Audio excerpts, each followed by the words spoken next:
Eu quero, então, dar sequência à nossa série. Nós estamos falando diversos temas na série Superação, e o tema desta noite é humildade. Eu creio que Deus vai falar com você, assim como já falou comigo preparando essa mensagem, e vai aquecer de novo o meu coração, e eu quero que você também receba tudo aquilo que Deus tem para a sua vida nessa noite, em nome de Jesus. Feche os seus olhos mais uma vez e curva a sua cabeça, por favor. Eu gostaria que você repetisse uma breve oração comigo assim. Diga assim: Senhor Jesus, fala comigo nesta noite. Eu quero ouvir a tua voz. Amém. Texto de 1 Pedro, capítulo 5, verso 6 apenas, é o texto base da mensagem desta noite, diz assim: portanto, sejam humildes, debaixo da poderosa mão de Deus, para que Ele os honre no tempo certo. Quando a gente ouve essa palavra humildade, quando a gente lê ela, em especial como acabamos de ler nesse texto, muitas das vezes nós temos um entendimento, uma interpretação equivocada a respeito desse termo. Às vezes nós interpretamos essa palavra humildade como alguém que está com um sapato furado, irmão Carlos, uma calça toda rasgada, embora agora é moda hoje, a calça rasgadinha, né? Mas é naquele contexto mesmo de pobreza. E a gente fala, puxa, fulano é tão humildezinho, né? Mas linkando já o entendimento dele ser muito pobre, muito carente. Só que não é isso que significa humildade. Eu pastoreei numa comunidade carente, né, o nome mais bonito para a favela mesmo, e ali por quase 5 anos nós tínhamos as ovelhas evidentes daquela comunidade, mas eu tinha uma ou outra também que era de um bairro de rico, de pessoas muito ricas aqui de Curitiba, que é o Alphaville, ali em Colombo, era do lado. Então eu pastoreava na maior parte do tempo aquela comunidade carente, onde eu e minha esposa íamos visitar, tínhamos que levar uma panela de estrogonofe, irmão Alexander, para comer aquela família, né? Porque não tinha. E saía, às vezes não tinha gás, você dava o dinheiro do gás por mão, ficava lá o teu dinheiro lá, né? Mas glória a Deus por isso, é uma comunidade carente, era diferente. E interessante que eu aprendi muito ali. Eu conhecia e pastoreava pessoas ali no Alphaville, que era do lado, que me ajudava muito nos trabalhos sociais que fazíamos ali naquela comunidade, e que eram humildes de verdade. E já naquela comunidade carente, nós tínhamos pessoas muito pobres, mas que não eram humildes. Você está entendendo o que eu quero dizer? Diga amém. Humildade é um estado de espírito, um estado de alma. E quantas pessoas paupérrimas, mas muito arrogantes, em contrapartida, pessoas riquíssimas, com seus carros importados ali na sua garagem no Alphaville, humildes ao extremo, com um coração muito puro, precioso e com um desejo imenso de servir, de abençoar as pessoas. Então, humildade não tem nada a ver com aquela pessoa que não tem recursos, mas humildade tem a ver com aquela pessoa que realmente dentro do seu coração tem pureza. Uma pessoa que se humilha diante de Deus, que se submete à vontade do Senhor. Esse é o entendimento que eu quero que você tenha a partir desse momento, para nós darmos sequência à mensagem desta noite. Queridos, eu gosto sempre de pontuar uma parte histórica, uma parte que foi do texto, que foi do autor, para que a gente consiga tirar mais proveito da mensagem em todos os ângulos. E falando em especial do apóstolo Pedro, que escreveu essa primeira carta, Pedro escreve 2 cartas, e ele vai escrever essa sua primeira carta, em especial, queridos, para irmãos que estavam sendo perseguidos, pastor Caio. Irmãos que estavam sendo perseguidos por sua fé em Jesus. Esses irmãos estavam sendo afrontados de todas as formas naquele contexto. E nesta carta, Pedro vai animar esses irmãos. Na verdade, ele vai tentar fazer isso, dizendo para aqueles irmãos que nem sempre a perseguição é um castigo. Nem sempre a perseguição é um castigo. Muitas das vezes, meus queridos, a perseguição é uma bênção, porque ela nos dá a direção, nos dá o entendimento que estamos fazendo a vontade de Deus. Como assim, pastor? Jesus foi perseguido, sim ou não? Muito perseguido, né? Ele mesmo falou que aqueles que fossem seus discípulos, aqueles que iriam segui-lo também seriam perseguidos. E às vezes, por servir a Jesus, por fazermos a vontade de Deus, por nos posicionarmos, às vezes no trabalho, na faculdade, ao lado de Jesus, também somos perseguidos. E é com esse entendimento que Pedro tenta virar a chave na cabeça daqueles irmãos, ensinando-os a se alegrarem com a perseguição. Olha que mudança de pensamento. Porque com aquela perseguição que eles estavam sofrendo, por amor a Jesus, por serem fiéis a Jesus, o Senhor iria abençoá-los, Camila, no tempo certo. Aleluia! Quando você é perseguido por amor ao Senhor, pode ficar tranquilo. Pode ficar tranquilo. A resposta de Deus virá em seu favor, em sua vida. Mas, queridos irmãos e irmãs, não é fácil nos mantermos firmes na perseguição. Não é verdade? A gente tem esse entendimento. Pedro anima os irmãos daquela época, nos anima hoje. Mas é bem verdade, quando nós estamos sendo perseguidos, não é fácil. Não é fácil se manter ali inabalável. E quando a gente olha para a história da igreja, e não precisa nem muito longe, é só olhar para a história de alguns irmãos que talvez você conheça e eu conheço, muitos irmãos, por serem perseguidos pela fé em Jesus, abandonaram a fé. Abandonaram. Eu não sei se você já ouviu a seguinte expressão: nossa, depois que eu me entreguei a Jesus, que eu me converti, parece que piorou tudo. Quem já ouviu essa frase? Tem pessoas que falam, puxa, ficou tão difícil, parece que era tão mais fácil. É porque agora você está lutando contra um reino que é invisível, o reino das trevas. Nós temos a batalha espiritual. E muitos têm, na perseguição, abandonado a fé em Jesus. Só que, em contrapartida, nós olhamos para a história do cristianismo também, e nós vamos ver também no nosso tempo presente, milhares e milhares de irmãos, que na perseguição se posicionam, se tornam muito mais fortes, porque eles começam a viver uma fé viva e uma fé verdadeira. Eles entendem isso.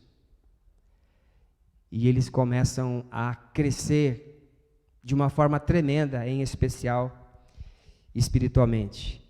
E nós vamos perceber que através da perseguição do povo de Deus, em especial na história do cristianismo, devido à coragem desses amados irmãos que nós chamamos de mártires do cristianismo, pessoas que deram a própria vida, porque esse é o entendimento da palavra mártires, testemunha, aquele que dá a vida por algo que ele acredita de verdade, ele testemunha com a própria vida.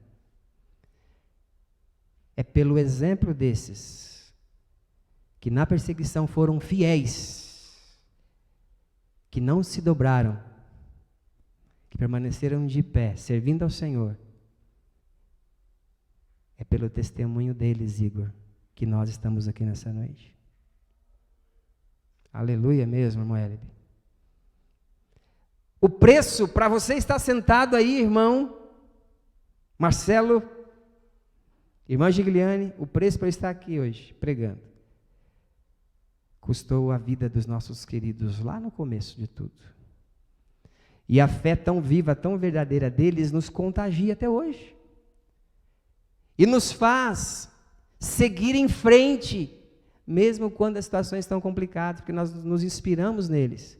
Quando a gente lembra daqueles primeiros mártires, João, ali no Coliseu Romano, você vê o Coliseu Romano lá, em Roma, está de pé até hoje, como prova, que não é história da caronchinha, aconteceu de fato. Os nossos irmãos foram devorados por leões, foram queimados em fogueiras. Coliseu Romano, por quê? Porque tinha um culto ao imperador. Quem não adorasse o imperador romano, meu irmão, era comida de leão, ia para a fogueira. Agora, pensa comigo, por que essas pessoas não negavam a sua fé mediante a perseguição? Por quê? Porque eles tinham entendido que a fé que eles defendiam e viviam era uma fé verdadeira. O Deus deles era um Deus vivo, poderoso. Eles estavam muito próximos de tudo aquilo que tinha acontecido com Jesus. Os seus familiares passaram para eles os acontecimentos. Então o sangue deles era um sangue de crente puro sangue. E quando a gente olha para esses exemplos, não tem como a gente não se emocionar. Pedro, eu sei que você já sabe disso, mas ele também, no final da sua vida, quando ele se converte de verdade, quando ele tem toda aquela experiência tremenda com Jesus, após negar Jesus, fugir, depois vem o Espírito Santo, capacita Pedro, né? Aí Pedro, no final da sua vida também, já bem maduro, também foi um mártir do cristianismo. E a tradição cristã vai dizer que quando Pedro está em Roma pregando e os soldados romanos pegam Pedro para crucificá-lo, que era a morte, para servir de exemplo para os demais, as pessoas olhavam e falavam, olha aí, ó, quem desobedece o Império Romano vai para a cruz. Era um escárnio. Era a vergonha que todos passavam e a dor, né, que era terrível, morria aos poucos, por asfixia. E o que acontecia ali? Pedro estava naquele momento para testemunhar, para ser um mártir. E quando os soldados pegam Pedro para crucificar igual Jesus, agora ele vai dizer, completamente transformado e cheio do Espírito Santo, não me crucifique da forma como Jesus foi crucificado. Eu não quero ser crucificado como meu Senhor, porque eu não sou digno. Me crucifiquem de cabeça para baixo. Que coisa tremenda. Que fé poderosa que nos move. E por isso Pedro tem toda a autoridade para nos ensinar. Amém? Mas Pedro era aquele tipo estranho antes de passar por esse processo todo de ser um homem humilde, um homem cheio do Espírito Santo, um homem transformado, um homem que vivia debaixo da potente mão de Deus, esperando que Deus exaltasse no tempo certo. Pedro já queria fazer tudo daquele jeito. Você conhece a história de Pedro? Pedro era do tipo, irmão Rosildo, bateu, levou. Me tirou do sério, é comigo é na espada. Lembra do corte da orelha do Malco? E tem mais. Se o bicho pegar, eu saio correndo. Eu fujo. Foi o que ele fez. Quando estava lá com Jesus no Getsemane, ó, vazou. Ele era esse tipo de pessoa. Mas caminhando com Jesus, Pedro aprende a ser humilde. Aprende que na força do braço não se resolve nada, só se arruma mais encrenca, mais confusão. Ele vai aprendendo a ser esse homem humilde, tranquilo, pacífico, entendendo que as coisas acontecem no tempo de Deus. E como Pedro, meus amados, nós precisamos também aprender a sermos humildes. Amém? Porque ele aprendeu da fonte. Ele aprendeu com Jesus. Às vezes demora um pouquinho. Pedro, mesmo caminhando com Jesus 3 anos, ele só vai se converter depois que Jesus está ali já prestes a ser crucificado, naquela madrugada fria que ele está naquela fogueira, olhando de longe tudo aquilo com medo, E as pessoas dizem, você é um deles, você fala como eles. Não conheço, nunca vi esse homem. E aí Jesus naquele momento sai da fortaleza Antônia com os soldados romanos, olha, o texto diz que Jesus olha para Pedro, apenas o olhar de Jesus nos olhos de Pedro foi suficiente para a conversão acontecer e ele se arrepende. Aí ele chora amargamente, todo aquele processo. Aí depois Jesus ressurreto vem, fala, seja pastor de almas, apacenta as minhas ovelhas, você me ama, você me ama, você me ama. Para cada uma das vezes que Pedro negou, Jesus cura a alma dele, no profundo, e ele sente o amor de Deus, a cura de Deus na vida dele, e se torna um grande homem de Deus, até o último dia da sua vida. A humildade é muito importante para nós, meus irmãos. De repente, só está faltando isso para você vencer. Ser humilde. Mas não é aquele humilde que eu já falei não, tá? Do sapato furado, da jaqueta rasgada, sem zíper, não é esse humilde não. É aquele humilde que começa aqui dentro. Humilde de verdade no seu interior. Meus amados, nós precisamos ter humildade para pedir ajuda, por exemplo, quando nós não estamos dando conta de alguma situação nas nossas vidas. Às vezes nós temos dificuldades, irmão Carlos, em algumas áreas, e a gente não dá conta, a gente tem que pedir ajuda para alguém. Então não vou pedir ajuda para ninguém. Eu me basto. Precisamos ter humildade para pedir ajuda quando também precisamos aprender algo. Eu falei para os irmãos, né, que quem cuida do meu canal hoje de mensagens é o irmão Maicon, porque entende da arte. Eu falei, irmão, toma conta aí, por favor. E nós precisamos ter esse entendimento. Obrigado, irmã. Que quando nós não estamos dando conta de alguma situação, na nossa vida espiritual, na nossa vida física, emocional, precisamos pedir ajuda. E eu falo isso com conhecimento de causa, porque teve um momento crítico na minha vida que eu não queria pedir ajuda. Na verdade, a palavra correta, não queria me humilhar mesmo. Como um pastor fica com depressão? Como um pastor pode estar num quadro depressivo? Não vou pedir ajuda. Não vou pedir ajuda. E aí, minha esposa teve que pegar na minha mão e falar, vem aqui. Você vai sentar aqui na cadeira desse psiquiatra, vai tomar remédio, e Deus vai usar ele também, e você vai ser curado em nome de Jesus. Amém? E às vezes é assim. Só que às vezes a gente fica tão resistente, né? E sofre. Por não entendermos que a humildade nos abençoa tanto e nos faz crescer tanto. Meus queridos, seguindo esse raciocínio, eu quero falar para você agora sobre 3 tipos de pessoas. Talvez você possa se ver em alguma delas. Talvez você possa se encaixar dentro de alguma delas.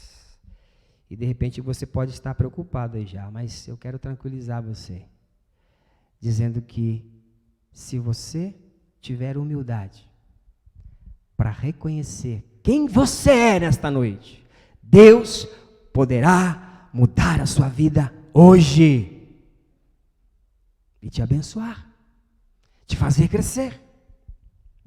O primeiro tipo de pessoa que existe é aquela pessoa que não sabe que está errando. Como assim? Ela não sabe que está errando por ignorância. Por ignorância no sentido de não ter conhecimento. Exemplo. Nós estamos falando para uma geração agora de jovens de 15 a 16 anos que se convertem, vêm para a igreja, nunca tiveram um contato com Bíblia, nunca tiveram nenhum contato com a palavra de Deus, Seus pais não levaram eles para a escola bíblica e eles caíram de paraquedas, por assim dizer, dentro dos templos das igrejas evangélicas. E conversando com alguns pastores esses dias, em especial na PIB, que é uma igreja com 12 mil membros, ministério de jovens gigantesco, já preguei lá no culto uma vez, e aí vem aqueles jovens que os pais nunca falaram, ó, Jesus é Salvador. E aí eles vêm para a igreja com 15, 16 anos, tendo vida sexual ativa. E aí quando eles vão para o discipulado, e o discipulador fala, ó, isso aqui é pecado, é só depois do casamento. Como? Pecado? Mas não é biológico, não é fisiológico, não é normal, não foi Deus que fez, o sentimento, não é gostoso. E aí você vai explicar, tem que reformatar a cabeça do indivíduo. Entende? Porque ele entende que aquilo não tem problema. Então ele é ignorante no sentido de não ter o conhecimento que aquilo é pecado. Aí com muito carinho os discipuladores falam que a questão do pecado é por Deus nos amar, é pecado porque Deus quer nos proteger, que o pecado é gostoso, senão ninguém pecava. Nós sabemos disso. Mas quando Deus fala que aquilo traz morte, que Ele não se agrada, que Ele abomina o pecado, é para o nosso bem. É por proteção. É só nós que ganhamos, porque Ele é santo. 3 vezes santo. Quando a Bíblia fala para nós nos abstermos dessas coisas, em especial aplicando esse contexto do jovem, que o amor de Deus está dizendo para nós? Olha, se você engravida uma menina, você vai colocar um filho no mundo. Essa criança provavelmente vai ficar sem pai, porque você não vai ter estrutura para cuidar. Você vai dar no pé, você não cuida nem das suas calças. Entende? Aí cresce um filho bastardo, cresce um filho com ausência paterna. Isso pode trazer uma série de problemas. Isso é dos males ainda é o menor. Quantas coisas horríveis acontecem. Então é por proteção. Mas esse é um tipo de pessoa. Mas a palavra de Deus vem e nos orienta, nos coloca na rota, nos coloca no caminho para sermos abençoados. E quando essa pessoa entende agora que aquilo é a verdade, que esse é o caminho, que esse é o princípio, e entra no princípio e na vontade de Deus, ela é abençoada. E até aquilo que foi feito de errado, Deus, por graça e misericórdia, perdoa e ajuda ela a vencer, a crescer. O segundo tipo de pessoa é aquela que sabe. É aquela que sabe, irmã Rose, que está errando, mas ela não quer melhorar. Esse é o arrogante, é o durão, né? A durona. Sei que eu estou errado, mas não vou mudar. Sou assim mesmo e acabou. Gostou, gostou. Não gostou? Entendeu? Tem gente desse jeito, que não quer melhorar, que não quer avançar. O terceiro tipo de pessoa é aquela que quer melhorar, mas ela não consegue.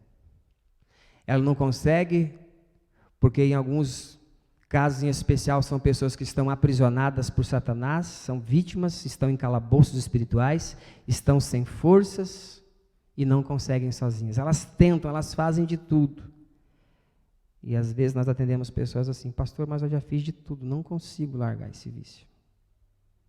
Não consigo largar isso, não consigo. E eu quero, eu choro, eu me prostro diante de Deus e não consigo. Quer, mas não consegue. Sem forças, sem uma estratégia espiritual para vencer. Eu não sei se você em casa ou aqui no prédio está se identificando com algum tipo dessas pessoas, mas eu repito para você, a boa notícia é que há solução, amém? A solução para você que está aqui, a solução para você que está em casa, e a solução infalível, meus amados irmãos e irmãs, é se humilhar debaixo das mãos poderosas de Deus, aleluia. Esse é o lugar da mudança, da transformação, da libertação, da salvação, da cura, da restauração. Porque se você está debaixo das mãos de Deus, você está no melhor lugar do mundo.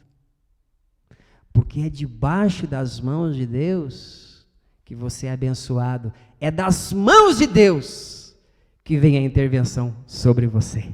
Aleluia! É o melhor lugar. E às vezes você se humilha para o patrão, para tanta gente, mas esquece que o primeiro lugar que você tem que se humilhar é para o Senhor. É evidente que você não vai ser arrogante, que você não vai ser uma pessoa, né? Tem ocasiões que temos que se humilhar também para os nossos irmãos, sim, pedir perdão, claro. Mas o primeiro lugar é aqui, ó, debaixo das mãos do Senhor. Senhor, estou aqui. Estou aqui, Senhor. Faça o teu milagre na minha vida, aleluia. Esse lugar é tremendo, as coisas acontecem. Nesse lugar você pode chorar, você pode se derramar. É nesse lugar que você vai ver a intervenção do Senhor. Quando você se humilha debaixo das mãos de Deus de verdade, Ele vai te mostrar onde você está pecando. E Ele vai te ajudar. Ele vai dar uma direção para aquele que fala, não consigo, estou sem força, já fiz de tudo. Fala, vem cá, meu servo, vem cá, minha serva. Tem um caminho que você não trilhou ainda. Tem uma trilha preciosa que você vai por ela e você vai achar a resposta, a saída para você desse problema. Deus nos mostra o caminho certo e nos ajuda a mudar. Sabe por quê? Porque Deus não negocia com o erro. Deus não negocia com o erro, meus irmãos.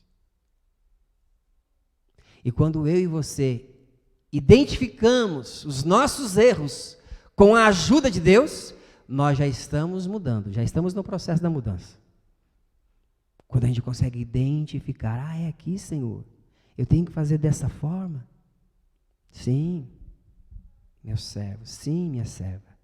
Então nós já começamos a mudar. Seja lá qual for o seu caso, meu irmão, minha irmã,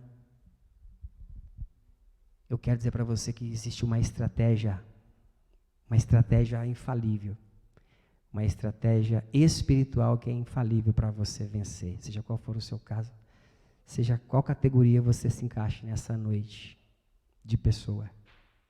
Essa estratégia é o jejum e a oração. Jejum e oração, pastor, esse assunto não é um assunto antigo, é um assunto de velho. Pois é. Oração e jejum são armas espirituais infalíveis. Talvez você não entenda como funcione tudo isso. Por que Deus responde oração? Por que Deus se move quando nós jejuamos, consagramos as nossas vidas? E eu quero tranquilizar você e dizer para você o seguinte: o mais importante não é você compreender totalmente como funciona. O mais importante é você crer que funciona. Porque quem vai fazer é Deus, não é você. Então creia, é Ele que faz. É Ele que vai agir na sua vida. Existem situações, meus amados, que só jejum e oração, viu? Só jejum e oração. Nós temos o hábito de ensinar a igreja a orar, a jejuar. Nossa sala de oração não vai parar nunca. Tem abençoado tanta gente. É um princípio inegociável. Nosso banner está toda sexta-feira aqui. 7 sextas-feiras de jejum e oração por causas impossíveis. Porque o possível nós fazemos, sim ou não? Se você não faz o possível, meu irmão, aí é complicado. Possível é com você. Deus te deu saúde, te deu inteligência. Vamos para a luta, vamos para a guerra. Isso é bom. Nos faz sermos pessoas produtivas, vivas. Nos dá sentido, né? Fazermos a nossa parte. A gente se alegra quando a gente conquista algo com a força do nosso trabalho, com a nossa sabedoria que Deus nos deu. É gostoso, é uma realização maravilhosa. E isso faz o ser humano viver. Mas tem coisas que a gente olha e fala, não dou conta. Isso aqui é só Deus. Como é que eu vou fazer isso?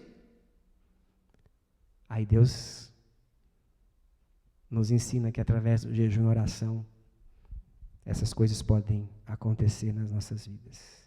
Quem é que nos ensina sobre isso, hein? Mas esse tipo de demônio só pode ser expulso com jejum e oração. Quem disse isso? Jesus, pronto, acabou. Foi Jesus que falou. E se Jesus falou, não tem discussão, não tem outra forma de interpretar. Falou, está falado. Palavras do Mestre, do nosso Salvador. Você lembra do contexto dessas palavras de Jesus? Lembra?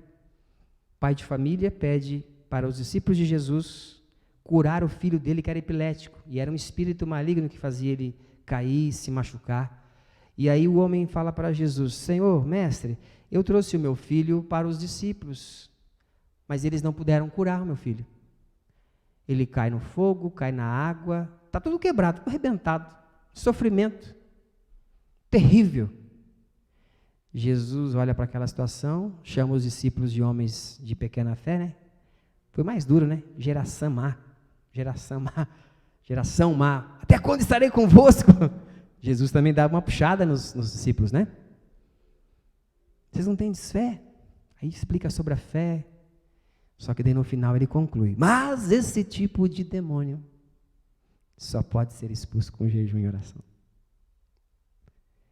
Existem situações específicas que você só vai vencer com jejum e oração. Não é batendo o pezinho no chão, não é fazendo birrinha, não é socando a parede da sua casa, não é sendo agressivo com a esposa com o esposo, com os filhos, não é nada disso. É jejum e oração. É tendo esse entendimento espiritual do quadro que você está vivendo. Meus irmãos, Jesus faz esse milagre. Algo tão poderoso. E sempre quando eu leio esse texto, me vem à mente uma situação de família. Eu perdi uma irmã com um pouco mais de 30 anos de idade, quando morávamos em São Paulo. Eu tinha uns 12 para 13 anos no máximo. Era um adolescente, pré-adolescente. E essa minha irmã, ela tinha problemas mentais leves, mas tinha. E também tinha a epilepsia, vivia abaixo de remédios. Mas às vezes atacava tanto o quadro dela, que mesmo tomando o tão famoso Gardenal, né, nem sei se tem esse remédio ainda hoje, se já mudou, se é mais moderno, naquela época era Gardenal, mesmo tomando aquele remédio, ela tinha vários ataques durante o dia. E eu me lembro uma vez que nós morávamos numa casa que tinha uma área grande, e era mais ou menos dessa altura, o espaço para a gente descer da escadinha como essa, e ela estava de costa ali, naquele lugar, e ela teve tempo só para chamar o meu nome. E quando ela chama o meu nome, eu vou ver, ela já estava tendo o ataque. E ela cai de costa, ela racha a cabeça, e aquela cena não sai da minha cabeça. Quanto sofrimento aquela irmã minha teve durante a vida dela. Tantos internamentos. Minha mãe fez de tudo que pôde dentro das condições. Tantos remédios pesados. E eu fico pensando, naquela época a minha irmã não encontrou ninguém que pudesse ajudá-la. Ninguém como Jesus, com vida de jejum e oração para libertá-la, porque ela não tinha condições, ela não tinha suas faculdades mentais perfeitas. Ela precisava de alguém. No nosso contexto não tinha na época. Sabe o que isso me faz pensar hoje, como pastor? Que Deus quer usar a sua vida, Daniel, Thaís, quer usar a minha vida, quer usar a sua vida, Vera. Quer usar a sua vida, Valéria, para sermos esses agentes de transformação. Para quando nós tivermos diante de situações como essas, nós sermos a resposta de Deus para essas pessoas. Porque os discípulos estavam com Jesus, mas não foram resposta para aquele pai, para aquele jovem. E Jesus dá aquele aperto dizendo assim, até quando vocês vão ter eu com vocês aqui? Se liguem, vamos colocar a fé em prática. E nós precisamos crescer nesse entendimento, meus irmãos. Precisamos avançar nesse entendimento. Agora eu quero fazer uma pergunta para você que está aqui, para você que está em casa. Por que eu trouxe essa ilustração real da minha irmã que faleceu? Porque ela tinha problemas mentais, sim. Ela não tinha condições sozinha de romper, de vencer. Mas e você que está aqui ou em casa, que de repente pode até estar depressivo hoje também, pode estar ansioso, vendo um quadro de ansiedade crônico, pode estar estressado com alguma coisa, mas você tem uma saúde mental plena.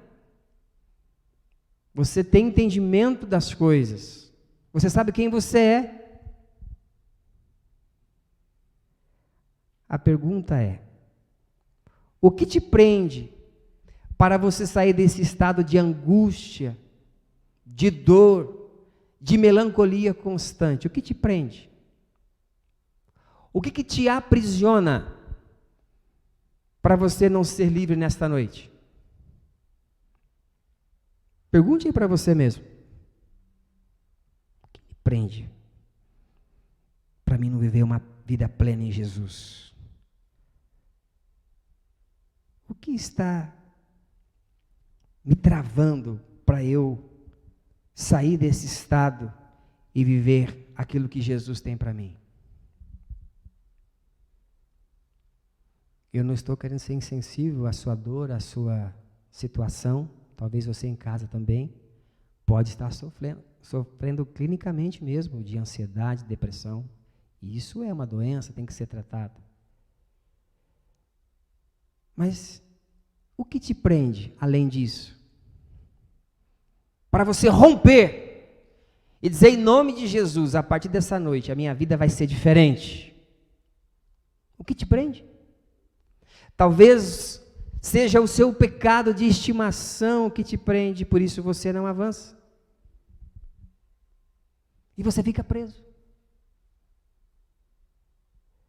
Quando você está preso em alguma coisa, você não consegue naturalmente, meu querido, minha querida, avançar.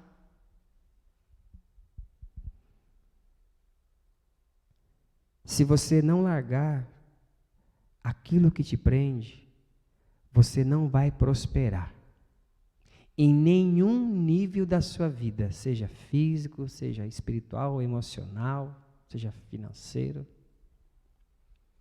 Tem momentos, irmão Marcelo, que a gente tem que dar um salto. Estou saindo daqui, dessa área minada. Estou vindo para esse ambiente que Deus tem para a minha vida. Mas às vezes nós ficamos presos ali, parece que fica tão confortável e a gente não quer sair dali. Meus queridos, a maioria das pessoas que não avançam, não prosperam em nada, é porque ainda estão presas em alguma coisa. Tem alguma coisa ali que ainda está prendendo ela. Mas a boa notícia é que quando eu e você, Gláucia, nos submetemos, nos colocamos debaixo das mãos do Senhor, nos humilhamos nesse lugar de bênção, o favor do Senhor vem sobre nós. O Senhor nos honra, nos exalta no tempo certo. Ouça o que a sabedoria milenar tem a nos dizer.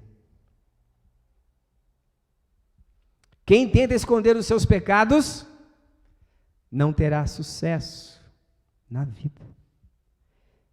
Mas Deus tem misericórdia. Você pode repetir misericórdia? 1, 2, 3. Misericórdia. Misericórdia de nós, Senhor. Deus tem misericórdia de quem confessa os seus pecados e os abandona. Aleluia! Há solução para você. Há solução para você que está em casa. Há solução. Porque nós temos um Deus que tem misericórdia de nós, irmão Sionei. Aleluia! A palavra misericórdia tem origem latina e é a junção de duas palavras. Miserere, ter compaixão. E cordes, coração. Ou seja, ter compaixão das misérias de alguém. Mas isso tem que ser do coração, tem que ser verdadeiro. Misericórdia. Misericórdia significa também ter a capacidade de sentir aquilo que a outra pessoa sente. Aproximar seus sentimentos dos sentimentos de alguém, ser solidário com as pessoas. E conceder misericórdia a alguém é perdoar essa pessoa pelo simples ato de bondade, mesmo essa pessoa não merecendo. Você perdoa ela, você tem misericórdia dela. E isso vem do coração, uma compaixão que vem do coração. E não é este o sentimento que Deus tem por nós todos os dias, Camila? Todos os dias, Deus tem esse sentimento por nós.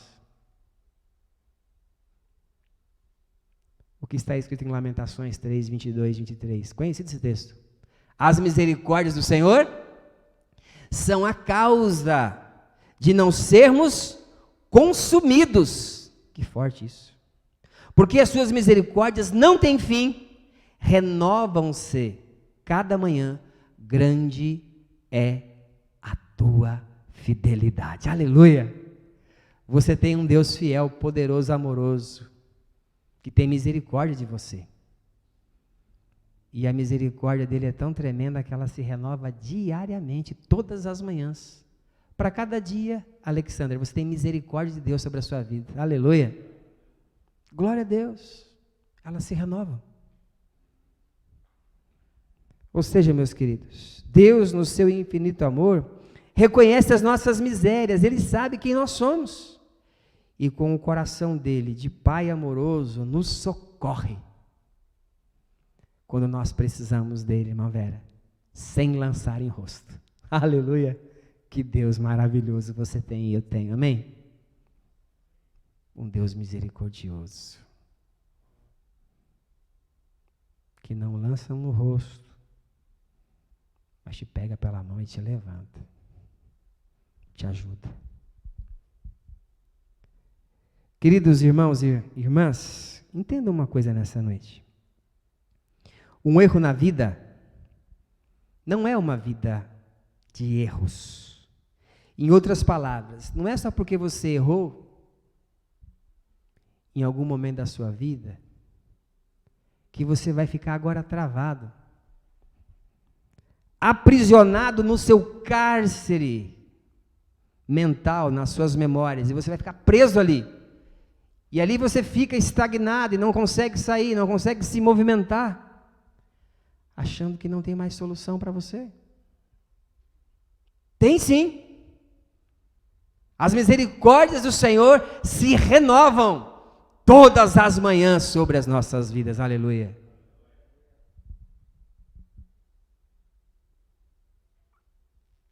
Aprenda mais uma coisa nesta noite. Os nossos erros do passado não nos definem, mas sim podem nos fazer amadurecer. Quem é que nunca errou, irmão? Quem é que nunca fez uma bobeira nessa vida? Às vezes nós erramos até bem intencionados. É a nossa natureza, somos falhos. Por isso que os erros do passado não definem você. Mas se você for inteligente, você vai usar esses erros do passado para amadurecer. Epa, eu não vou trilhar mais esse caminho aqui não. Deu errado, estou fora. Eu vou por aqui. Senhor, qual é o caminho? Entende? Nós aprendemos com os nossos erros. O que Jesus disse para aquela mulher adúltera? O que ele disse? Quando trouxeram ela, olha, foi pega em adultério, a lei manda apedrejar até a morte. O que Jesus disse para ela? Vai e não peques mais. Abandona o erro. Abandona. Não cometa os mesmos erros. Mas, muitas das vezes, meus amados, nós cometemos os mesmos erros e ainda queremos resultados diferentes. Não tem como. Não tem jeito. Você quer mudar de verdade? Meus irmãos, eu vou dizer algo para vocês que é muito forte aqui. Por isso eu vou me usar como exemplo, tá? Não vou nem usar você. Sabe quando foi que eu mudei de verdade em áreas que eu precisava mudar e sabia que estava errado? Sabe quando foi? Não foi quando ninguém colocou a mão na minha cabeça e fez uma oração. Foi quando eu, Bartolomeu, tomei vergonha na cara. E disse para mim mesmo, tem que mudar. Chega. Já errei demais aqui. Tem orientação. A Bíblia está me dizendo que é errado, eu vou continuar fazendo as mesmas coisas sempre. Não vai dar certo. Já não deu da outra vez. Quem entendeu, diga amém. Aleluia.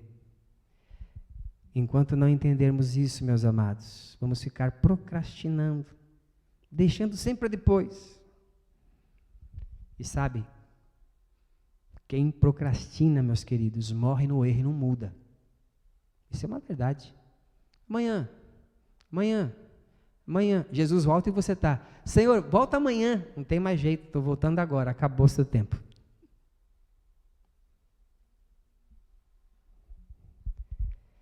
Queridos, não existe verdadeira prosperidade na ignorância. Por isso, quanto mais conhecimento eu tenho, menos eu erro. O salmista já tinha descoberto isso no seu tempo e nos ensina o segredo do sucesso, meus amados. Quando ele nos diz assim: guardo a tua palavra no meu para não pecar contra ti. Aleluia. Isso é tão tremendo, meus queridos. Vou dar um exemplo simples, espero que o Espírito Santo aprofunde esse entendimento no seu coração. Quando você está debaixo das mãos de Deus, se submete debaixo das mãos de Deus, para que Ele te honre no tempo certo, você entende que você tem um Deus vivo, todo-poderoso, que tem misericórdia para você todos os dias. Quando você entende que você tem que fazer a vontade de Deus, de romper, de crescer, você vai ter a palavra dEle no teu coração. Grato por ter essa palavra no coração, para você não pecar contra Ele. E eu vou dar um exemplo bem simples aqui. Você pode ir para a academia, sem a sua esposa do lado, irmão, pegar no pé dos homens aqui. Você pode ver as mulheres mais lindas lá. Daquele jeito que você vai para a academia, você sabe como que essas mulheres que não temem a Deus vão. Parece que estão, sei lá, aonde, né? Tranquilo. Não muda nada para você. Porque, em primeiro lugar, você teme a Deus. Honra a Deus. A palavra dele está no teu coração. E você não vai pecar contra o Senhor.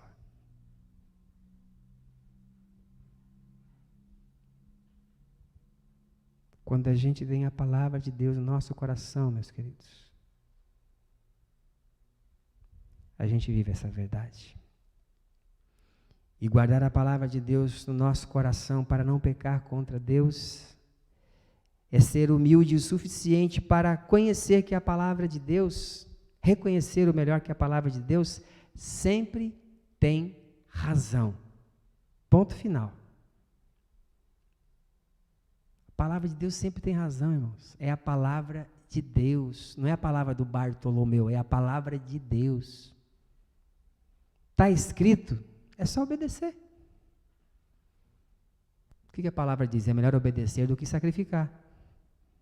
Obedece. É menos doloroso o processo. Quando você obedece, você vê os milagres de Deus acontecendo na sua vida. Mas entenda isso, a palavra de Deus sempre tem razão. É interessante que em alguns casos a gente percebe na caminhada de pastor que algumas pessoas só querem partes da Bíblia. Só partes. Só partes. Sabe aquelas partes das promessas? Só as promessas de bênção. É maravilhoso, né? Deus tem muitas promessas. Mas aquelas partes, irmã Elisete, que Deus pega aí, ó, da gente, sabe? Daquela torcidinha. Daí a gente não quer. A gente pega assim, né? Isso aqui, acho que, sei lá, quem escreveu isso aqui, acho que... Vira. Que não. A palavra de Deus sempre tem razão, é a verdade. Toda a palavra de Deus é inspirada por Deus para nos ensinar, nos corrigir, nos instruir em justiça, diz o texto sagrado. E quando a gente tem esse entendimento do todo da palavra de Deus, nós vivemos na vontade de Deus. E se eu quero ter sucesso em todas as áreas da minha vida, tendo entendimento da palavra, eu devo então me humilhar, amém? Me humilhar debaixo das mãos do Senhor, para que no tempo certo, diz o texto, Ele me exalte, Ele me honre. Se coloca de pé, por favor. Nós vamos orar agora. Mais uma vez.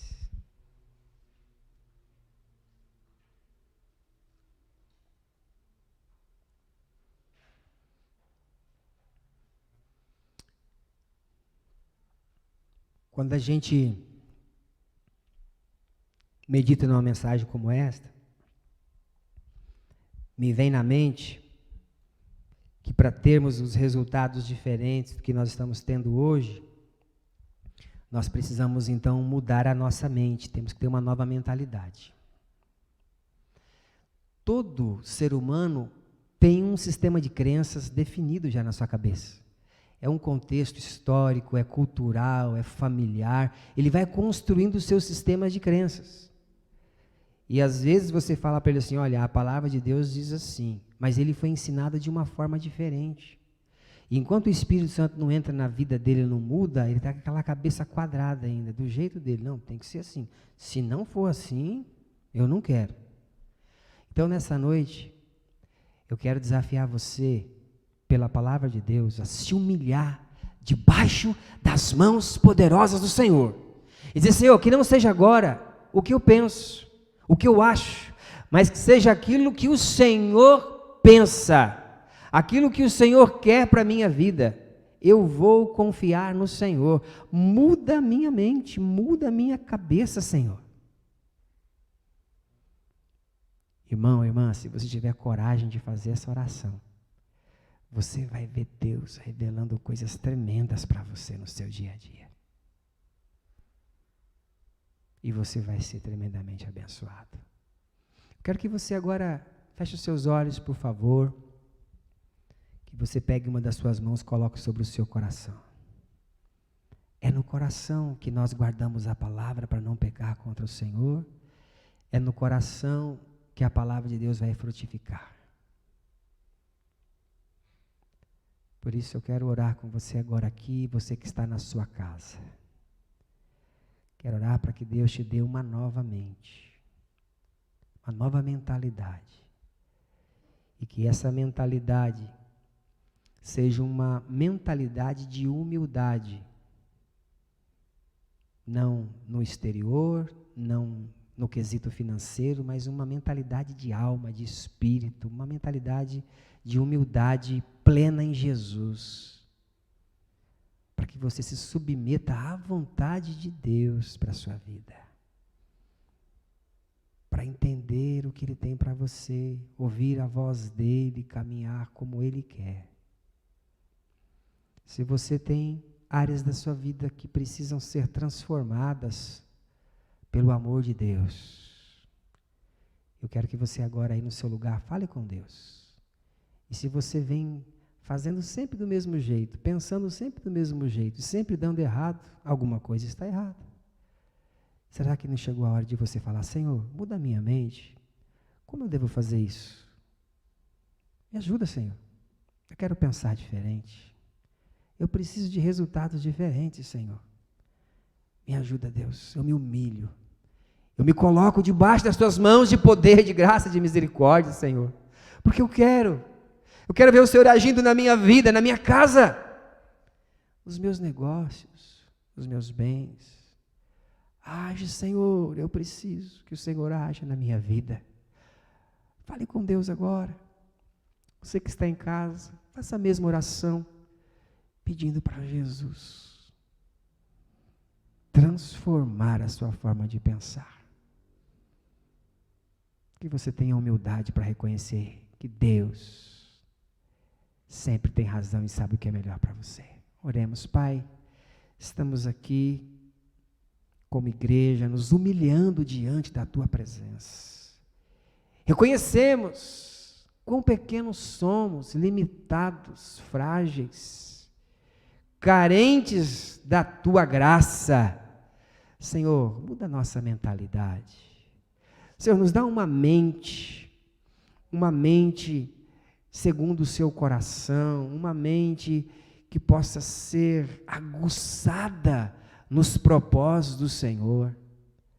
Pai, o Senhor nos deu um cérebro tão perfeito, tão maravilhoso. Não existe computador mais potente que possa superar a mente, o cérebro humano. Então agora entra, Senhor, cada neurônio, em cada sinapse do nosso cérebro, Senhor, em cada conexão. Toca o hemisfério esquerdo, o hemisfério direito. Senhor, toca a parte racional, toca a parte emocional. Senhor, vem curando com a Tua mão de poder e graça. Nós reconhecemos que somos criação do Senhor e que o Senhor tem o controle, porque o Senhor foi quem nos fez. Então, como foi o Senhor quem nos fez, Pai, nós nos humilhamos e pedimos a Tua misericórdia. E como ela se renova cada manhã sobre as nossas vidas, Pai, nós queremos desfrutar da Tua misericórdia. Nos ajude. Pai, eu abençoo os meus irmãos aqui em casa. Eu declaro o Teu favor sobre a vida deles. Eu declaro o Senhor agora arrancando, Pai, toda mentalidade equivocada com relação ao Teu reino, com relação à vida, Senhor, desse meu amado irmão, dessa minha amada irmã. Muitos com mentalidade, Senhor, de bastardos e não de filhos. Coloca agora uma mentalidade de filho no Teu povo, Senhor, de filhos amados do Senhor. E que nesta noite eles possam sair daqui empoderados pelo Teu Santo Espírito, ó Deus, para avançar e para mudar. Espírito Santo, trabalha nas nossas mentes, trabalha nos nossos corações, em nome de Jesus, oramos. Enquanto a banda vai chegando para cá, nós temos uma canção para esse tempo. Eu queria saber se em casa ou aqui no prédio tem alguém que quer entregar a vida para Jesus. Você ainda não tomou essa decisão ainda de ser um crente em Jesus, fazer parte de uma igreja. Você precisa reconciliar, está afastado, e você entendeu que nessa noite é tempo de se humilhar e dizer: Senhor, eis-me aqui de volta, me recebe como filho de novo, Senhor. Tem alguém nessa noite que está afastado, quer reconciliar com Jesus? Levanta a mão onde você está, quero orar para você, quero te abençoar. Alguém em casa precisando reconciliar com Jesus, alguém em casa precisando entregar a vida para o Senhor, temos o WhatsApp da igreja aqui, entre em contato conosco, vamos ajudar você. Mas se você está tomando essa decisão agora, eu quero orar por você, em nome de Jesus. Os irmãos me ajudem a orar por essas pessoas que estão em casa. Pai, nós queremos declarar salvação nos lares desses amados irmãos e amigos que estão conosco nesta noite. Queremos declarar reconciliação do Senhor nessas casas, Senhor.